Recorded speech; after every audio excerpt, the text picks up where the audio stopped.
Good morning, everyone. This is Michael Douville coming to you live from Phoenix, Arizona, and what a beautiful place to live. This is April 28th. It's 10 o'clock in the morning. Tatum and I are doing a live seminar, and we're doing this on oil. We've had a lot of questions. Of course, oil has been in the news all this week because of all the turmoil that's been going on in the oil markets. And I thought we'd do a little bit of a webinar on how this is going to affect us. And let's just do a little bit of history. I'm a baby boomer, so I go back quite a ways. And when I was a kid growing up in the 60s, gasoline for my car was about 30 cents a gallon. And we would squawk if it was up around 32 cents a gallon, and every once in a while it'd be 28 cents a gallon. And we went into the gas stations. Not only did they fill the gas, I didn't have to get out of the car. They did it for me. They'd wash your windshield, check your oil, check the pressure in your tires. And if you filled up your car, they give you one of those wonderful collectible Libby glassware. And I was so proud of those. I literally had boxes full of this Libby glasses, but I was so proud to get those. And times, of course, changed. We had the oil embargo. And then, we had this theory called peak oil. And peak oil came along and said, this is a scarce commodity, it's a precious commodity, and prices started to rise. And of course, it became very, very expensive.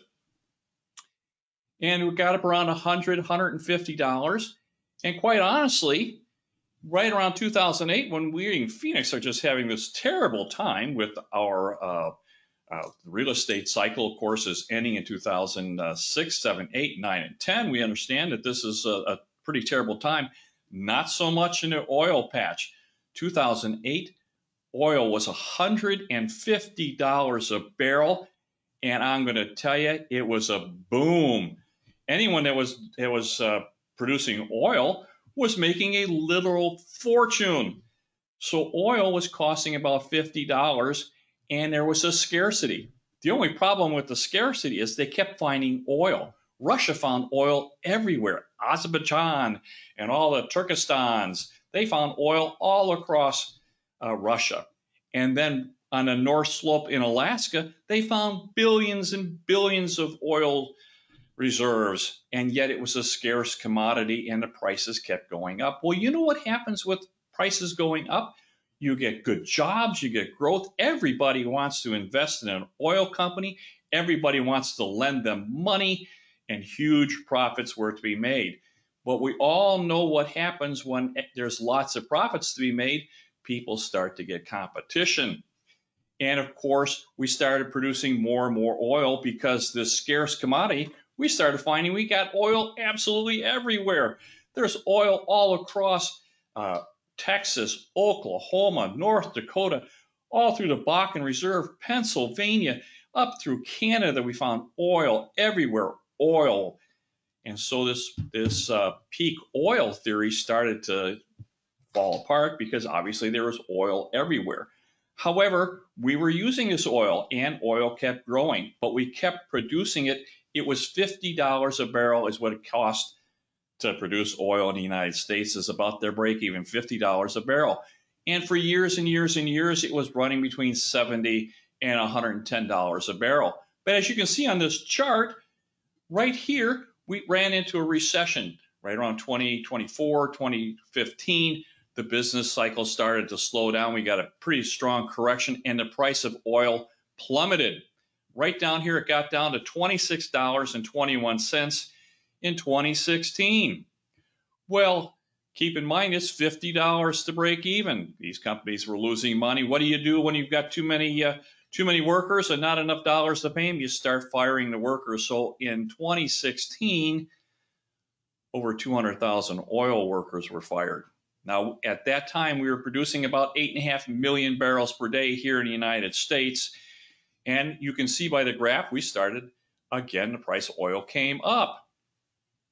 However, now we're the largest oil producer in the world. We're producing almost 12.5 million barrels of oil a day.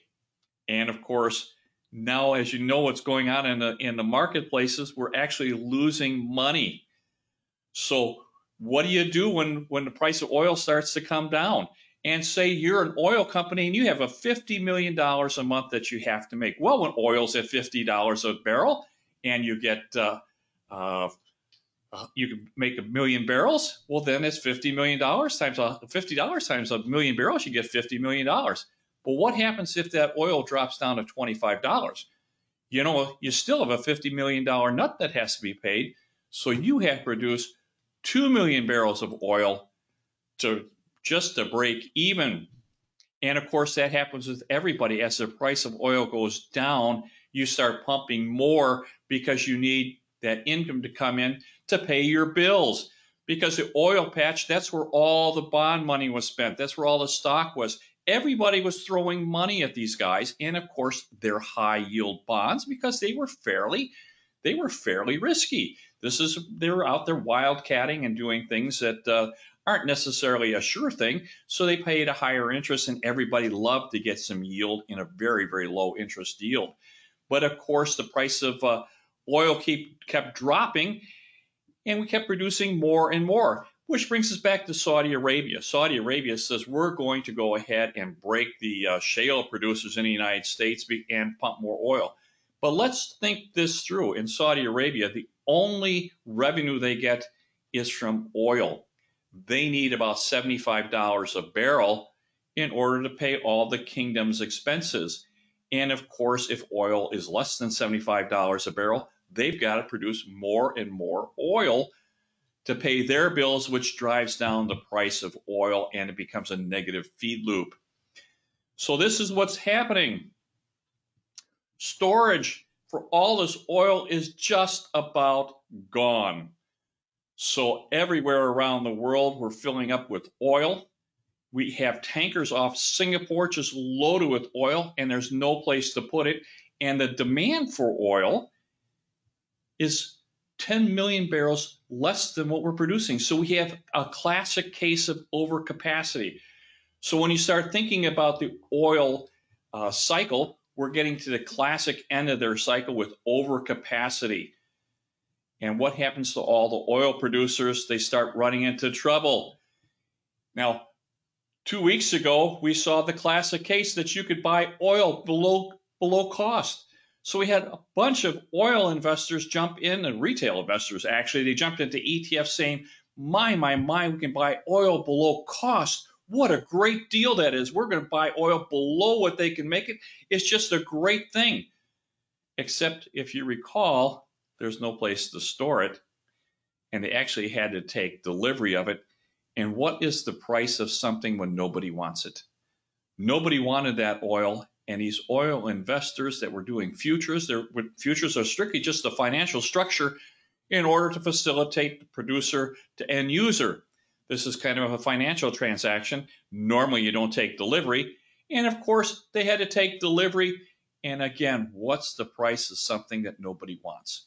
And it actually went down to this. We went below zero, went to negative $37 a barrel, and billions and billions and billions of dollars was lost.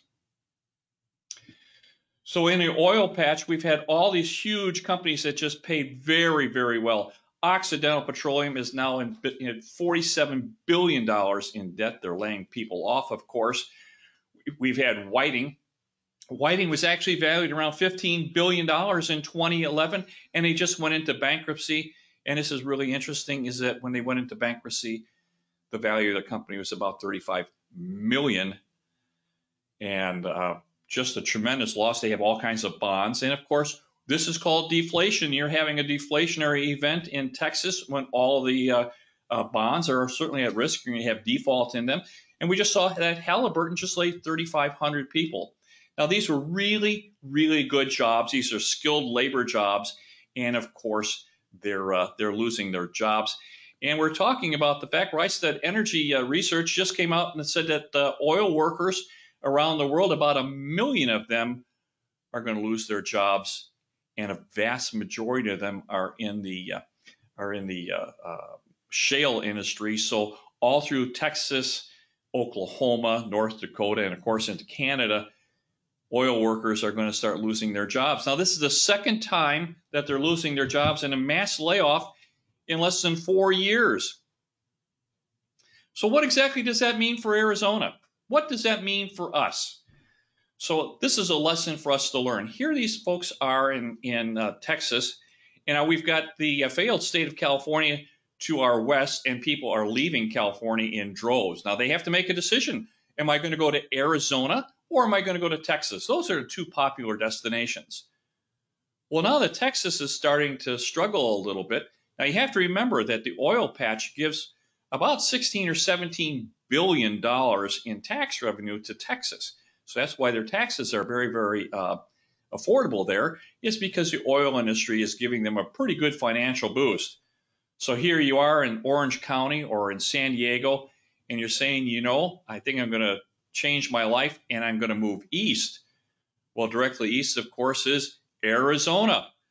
And I think instead of that 100,000 net that we're getting each and every year, I think we're going to pick up some of the people that would normally go to Texas are going to come here to Arizona, because Texas is going to lose some of the shine. And of course, there's going to be a lot of unemployment, and a lot of this unemployment is from very, very skilled workers. So I think as Arizona, we're going to start getting some more people. So will these skilled oil workers stay in Texas? This is their second mass layoff. My thinking is that, you know, after 2 times that you've been laid off, you might start thinking, I may want to start a new life in Arizona. So I'm thinking that we're going to start getting some of these skilled workers that are leaving the oil patch. And of course, these people really, they're hard workers. This is not an easy job out in the oil patch. I think they're going to be coming here to Arizona. And I think if you can work in the oil patch, well, you can build houses, you can frame, you can do roofs, you can do plumbing, you can do lots and lots of things, because these guys are skilled laborers. And of course, when you start thinking of retirees like climate. They like to have some lots of things to do. And of course, Texas had that. But you know, a lot of these retirees want a part-time job. So if Texas is starting to struggle, where they're starting to lose jobs and people are laid off, I'm going to tell you, I think part of that equation to make the decision whether I should go to Texas or go to Arizona to retire, I think Arizona, not only for our climate and all the wonderful things we have to do, but I think that job environment is going to get them to come here. And of course, when you have oil workers and retirees, every time someone comes here, they support 6 others. So it becomes a virtuous cycle. One person comes in, creates 6 other jobs and supports others.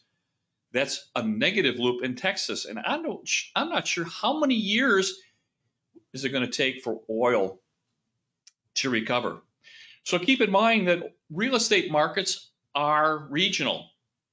And if you've been following my work, I've been saying some of the 6 great markets in the United States are doing really, really well. Well, I have to tell you, a couple of those markets were in Texas, and they're no longer doing as well as they were at one time. So I think what we're going to see is that we're going to see a lot of those great investors leaving those great markets. And where are you going to go to get that yield?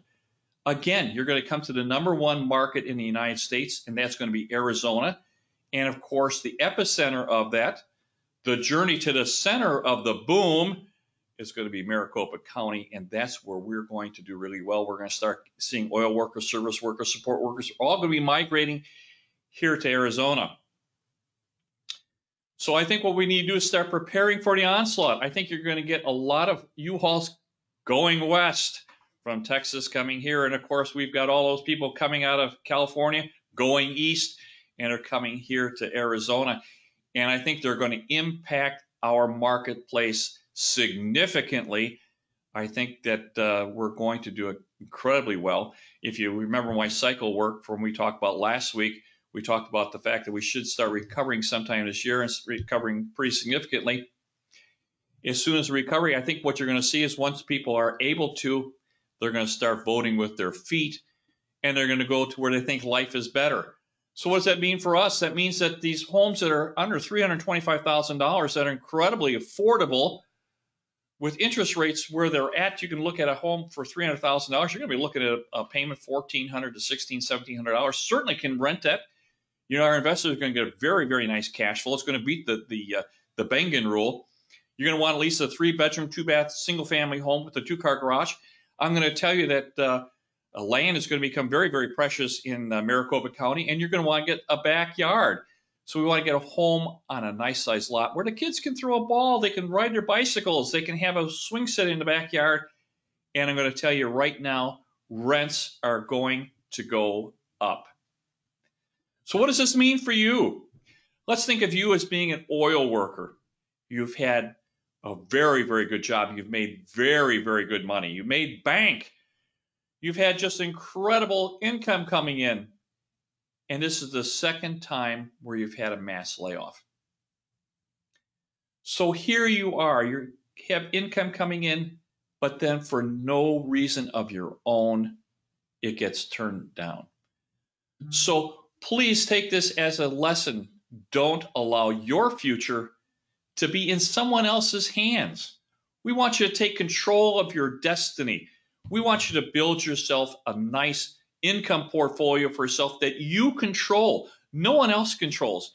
So when these things slow down, when oil meets its cycle and it cycles down and it completes, it's not fun. And of course, when it's not fun, that means that things are bad. But if you have these income streams coming in, then your life just continues on. And you alone control your destiny. And it's sitting here looking you right in the face. Now, I don't know that you're going to want to start doing something right now because the economy, we have two things going on. Of course, we have the completion of a business cycle, and we have this virus that is impacting everybody. But I'm going to tell you, both of these are going to pass. And those that take advantage of things now are the ones that are going to have the advantage when things get better. So I'm going to tell you that very, very shortly, we're going to be entering into a buying season. And I'd like you to start buying these things. Now, I'm going to make myself available to you. You know, we can have a very, very confidential consultation. I'm more than happy to. We have people here that have trained to do this. And we'll sit down and talk about what your circumstances is, because we want you to get off that boom and bust cycle so that you have a consistent income coming in and that your life goes on uninterrupted and you reach financial freedom. Now, we've had several calls come in and several questions come in. Here's the question that keeps coming in. Is this a good time to be buying oil? Well, let's think this through. I think that old adage that buy low and sell high might be one of those things that you might really start thinking that you want to do. Now, you might want to talk to your professional as to what vehicle that you want to lose. And I don't know that buying oil quite now is absolutely the perfect time. But in my mind, if oil is around $50 and you can buy it around 15 or so, those that survive, I don't think that the price is going to stay here. At least looking at the charts, it looks like the price spikes down and comes back up. It cycles like everything else in life. This is the completion of the oil cycle. So talk to your financial professional. Find out what's good for you. Explore that. I think if you can buy low and sell high, that seems to be the magic. That seems to be the magic formula. So always work for us. Which is another lesson, is that I think that you're going to look back 2 or 3 years from now and you're going to say, gosh, Arizona was so cheap. It was so low. I should have bought low so I can sell high in Arizona as well. So I think everywhere in Arizona is going to do really, really well. Just like I think a lot of these oil companies are going to do well. You just have to choose well. I think there's some centers that are going to do exceptionally well. Maricopa County probably is at the epicenter. So we're here in Phoenix. If I can help in any way, I put my office phone number on here. You're welcome to call. We'll set up an appointment for you. And of course, it is very, very confidential. So listen, thank you so very much for listening to me today. If you have any questions, please do. I'm trying to be very, very conscious and considerate of your time. So thank you so very much for listening to me today. Thank you and the best to you. Bye-bye now.